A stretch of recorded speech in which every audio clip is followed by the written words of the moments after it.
वादे के अनुसार आज 11 बजे हम लोग दिल्ली के मुख्यमंत्री के लिए जो सरकारी आवास बनाया गया था 6 फ्लैगस्टाफ रोड पर जाएंगे और आप लोगों के साथ ढूंढने की कोशिश करेंगे कि वो आलीशान स्विमिंग पूल 6 फ्लैगस्टाफ रोड में कहाँ है, पूरा ढूंढेंगे।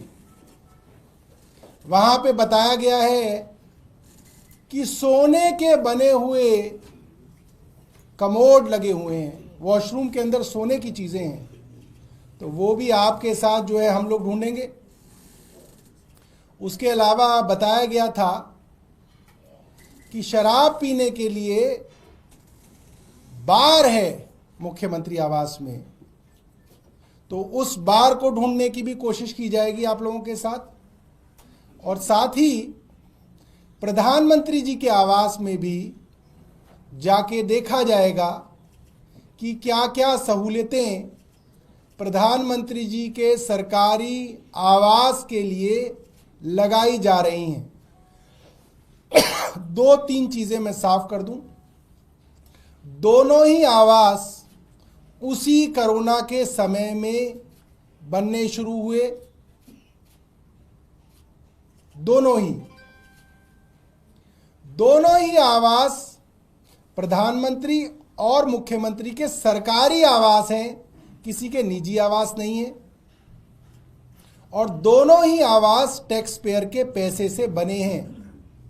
तो अगर टैक्स की बर्बादी का आरोप कहीं लग सकता है तो दोनों पे एक साथ लग सकता है, और अगर नहीं लग सकता तो दोनों पे ही नहीं लग सकता। इसलिए हम आज मानेंगे कि भारतीय जनता पार्टी को प्रधानमंत्री के आवास में मीडिया की मौजूदगी से कोई ऐतराज नहीं होगा। माननीय सांसद संजय सिंह जी, जिन्होंने कल अपनी बात कही थी और एक गर्जना की थी, वो अब आपके बीच में करेंगे और हम उनके पीछे पीछे आज आवाज देखने जाएंगे। सभी पत्रकार बंधुओं को नमस्कार। कल मैंने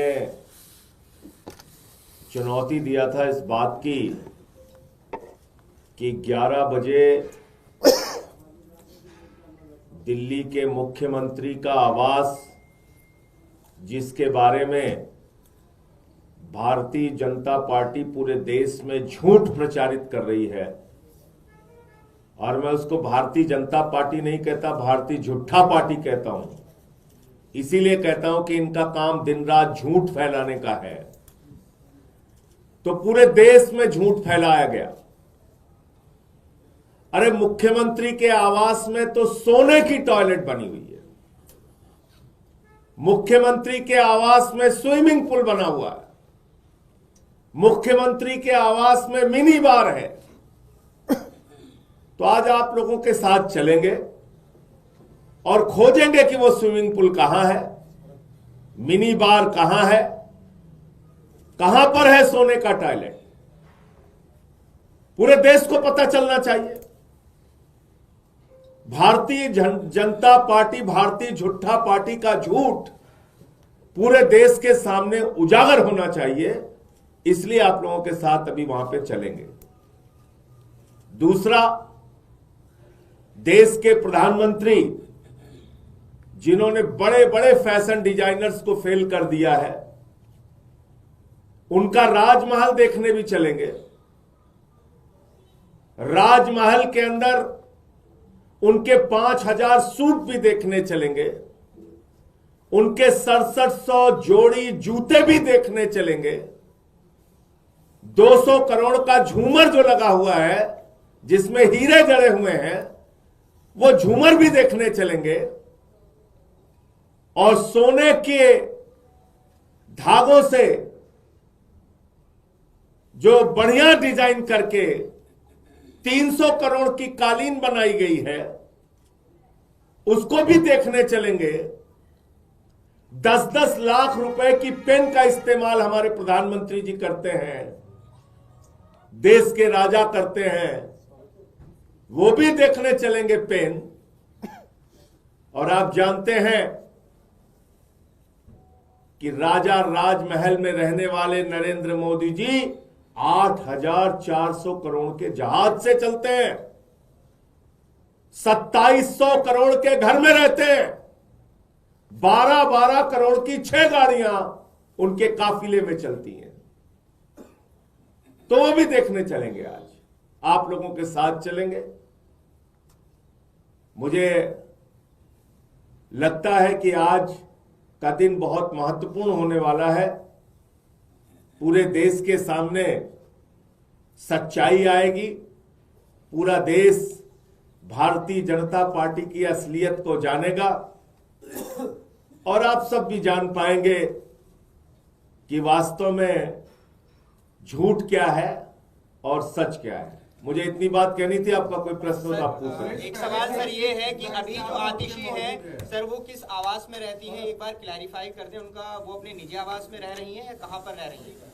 और उनका AB 17 जो है वो सरकार, कल इसके बारे में, आज विषय ये नहीं है, कल इसके बारे में मुख्यमंत्री आतिशी जी अपनी बात रख चुकी हैं। उनका आवास कैंसिल किया गया बता चुकी हैं, 3 महीने में 2 बार कैंसिल किया गया वो भी बता चुकी हैं। तो आज तो आपको हम जो भारतीय जनता पार्टी का दावा है, चीख चीख के, चिल्ला चिल्ला के, सोने का टॉयलेट है जी, मिनी बार है जी, स्विमिंग पूल है, चल के देखेंगे।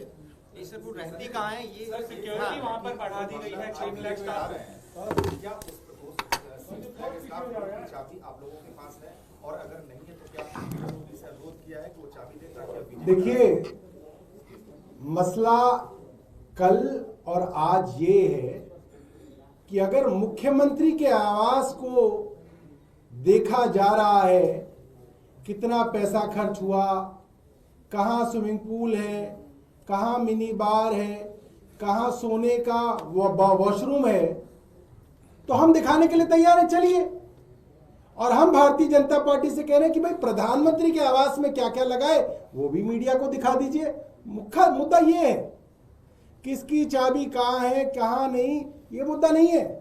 मुद्दा वो मुद्दा है जो आप सबके चैनल्स पे पिछले कई महीनों से चल रहा है। हम तो उस मुद्दे की बात कर रहे हैं।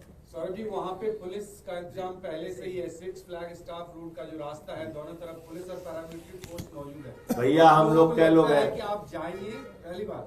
दूसरी बात, इस चुनाव में क्या आप सबसे बड़ा मुद्दा शीश महल और राजमहल बन गया है? पहली बात तो हम कितने लोग हैं? 2 लोग हैं। किसी नियम का उल्लंघन नहीं कर रहे हैं। शांतिपूर्ण तरीके से आप लोगों को, जो देश के लोकतंत्र के चौथे स्तंभ है, आप लोगों को ले चल के सच्चाई दिखाना चाहते हैं। कहां है सोने का टॉयलेट, कहां है मिनी बार, कहां है स्विमिंग पूल, और उसके बाद प्रधानमंत्री जी के यहां भी चलते हैं, दिखाते हैं। देखिए, मुद्दा जो है वो फिर से दोहरा दे रहा हूं, मुद्दा है आम आदमी की जिंदगी की दुश्वारियां, जिसको दूर करने के लिए दिन रात समर्पित भाव से अरविंद केजरीवाल जी काम करते हैं और काम किया है 10 साल में। बिजली फ्री, पानी फ्री, शिक्षा फ्री, इलाज फ्री, मोहल्ला क्लिनिक, दवाएं मुफ्त, माताओं बहनों के लिए बस की फ्री यात्रा, बुजुर्गों के लिए तीर्थ यात्रा और 2100 रुपए की महिला सम्मान राशि, और संजीवनी योजना के तहत जिन बुजुर्गों को उनके बच्चे भी छोड़ देते हैं, इंश्योरेंस कंपनियां उनका इंश्योरेंस नहीं करती हैं, उन बुजुर्गों के लिए मुफ्त इलाज, चाहे वो प्राइवेट में हो चाहे वो गवर्नमेंट हॉस्पिटल में हो। मुद्दा ये है, दिल्ली के लोगों की जिंदगी से जुड़े हुए मुद्दे चुनाव के मुद्दे हैं हमारे लिए। लेकिन भारतीय जनता पार्टी का झूठ भी उजागर करना बहुत जरूरी है, तो इसलिए आज चल रहे हैं वहां पे। सर, लेकिन एक कंफ्यूजन है, इसलिए स्पष्टीकरण चाह रहे थे आप लोगों से। कल जो PWD की 2 चिट्ठियां आई, उसमें बहुत स्पेसिफिकली कहा गया कि सीएम आतिशी ने टेक्निकल पोजीशन तो लिया लेकिन फिजिकल पोजीशन नहीं लिया, नंबर 1। नंबर 2, जो हैबिटेट के लिए सर्टिफिकेट होता है वो इशू होने के 5 दिन के अंदर अगर नहीं पोजीशन, कैसी बातें कर रहे हैं आप लोग, कैसी बातें कर रहे हैं। प्रवेश वर्मा जी कहाँ रहते हैं? सांसद आवास में, बगल में ही। रमेश बिदुड़ी जी कहाँ रहते हैं?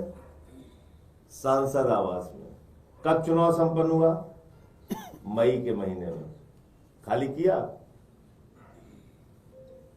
कोई नियम उन लोगों पे लागू होता है? और ऐसा हुआ कि प्रधानमंत्री विदेश यात्रा में चले जाएं और पीछे से घर लागू होता है? अभी भी मकान नहीं छोड़े हुए हैं। फिजिकल पोजीशन नहीं लिया इसलिए हमने रद्द कर दिया। ये हंसी के पात्र क्यों बना रहे हैं भाजपाई अपने आप को? ऐसी बेवकूफी की बातें करने से हंसी के पात्र बनते हैं। इसीलिए इस पार्टी को नाली के गैस से चाय बनाने वाली पार्टी कहा जाता है। ऊपर से लेके नीचे तक दिमाग खाली है, तो हम क्या कर सकते हैं उसमें?